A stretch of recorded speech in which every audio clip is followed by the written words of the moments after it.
What are we going to talk about now, Kim? The addendum for sale of other property by buyer. All right, what does that mean?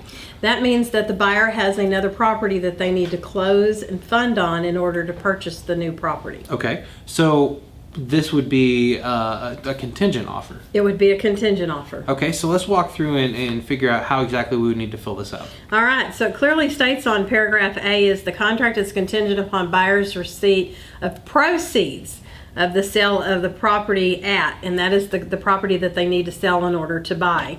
And it says on or before, which is typically the closing date that's already in the executed contract. Correct. Now, I see a lot of people fill this out completely wrong. Absolutely. Yeah, a lot of people will look at that and say, okay, well, how many days is it going to take me to get our house under contract so that I can waive the contingency? Don't do that. That's not a safe bet. The safest bet is for you to actually have the money in your hand so that you can go and buy the next house. Yep. So that's why it would be important for where it says receipt of the proceeds, and that's even in bold. And that's why you would want to go ahead and put the date at which you anticipate the contract of your current home closing. And funding. Closing and funding. There we go. All right. What does B mean? All right, if the seller accepts a written offer to sell the property, seller shall notify the buyer of such, and that the seller requires the buyer to waive the contingency. Buyer must waive the contingency on or before blank day after the seller's notice to buyer.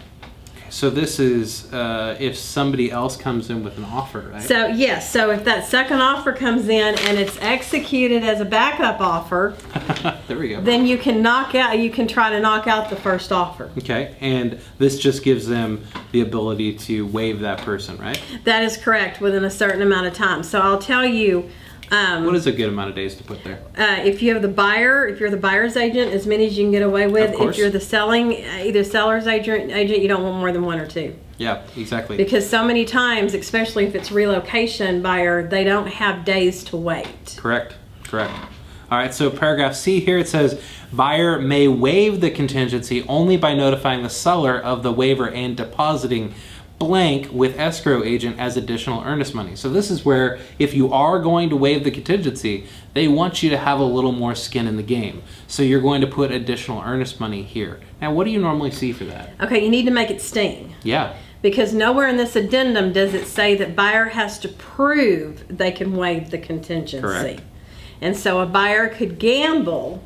Yes, they could. They could gamble They could. and waive the contingency even though they could not buy. But when they waive it, they automatically waive the right to terminate based on not being able to qualify if they don't sell this home. And so the seller is going to want as much money back as they can, and they're going to want the buyer to feel the sting and have that money vested to make sure that they are not waiving it when they can't. You really want to put in a number that's going to make them think, is this the right decision? If they're putting in $5 there, that's not going to work. If they're putting in $1,500, $2,000, it really depends upon the price of the house. As a listing agent, I'd ideally like to see an additional 1% of the sales price. Amen. Absolutely. That's what I would like to see, because now you've doubled the amount of money. Now, if your buyer doesn't have the ability to do that or something like that, have the conversation with the listing agent. Let them know what the situation is. Let them know where you're at in the process of selling that other home. Because a lot of times this is just a communication issue and it can be worked out to save the deal for the person who's already under contract. Yet, like Kim said earlier, there are certain circumstances where they don't have days to wait and they need the deal to close. So taking that gamble is just not worth the risk to them. That is correct. And they're going to want to see it be painful. And this right here, at the very beginning, when you go under contract, this is where you're going to negotiate that. So for you listing agents out there, this is not just a form to gloss over. This is a form you really need to read and make sure that whatever you see in that box right there is an amount that really, really makes sure they have skin in the game. All right, D, if buyer waives a contingency and fails to close and fund solely due to buyer's non-receipt of proceeds from buyer's property described in paragraph A above, buyer will be in default. If such default occurs, seller may exercise remedies specified in paragraph 15 of the contract.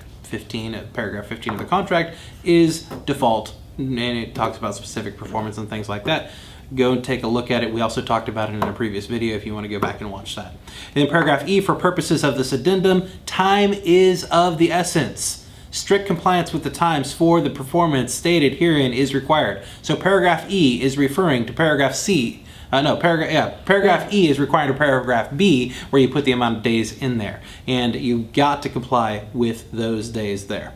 Anything you want to add about this? Well, I have a question, Scott. Yeah. So you waive the buyer waives the contingency, and they've got to deposit the additional earnest money. How long do they have to deposit the additional earnest money? They have 3 days, unless it's a Saturday, Sunday, or legal holiday. That's correct. There you go. Perfect. That's correct. And get it receipted.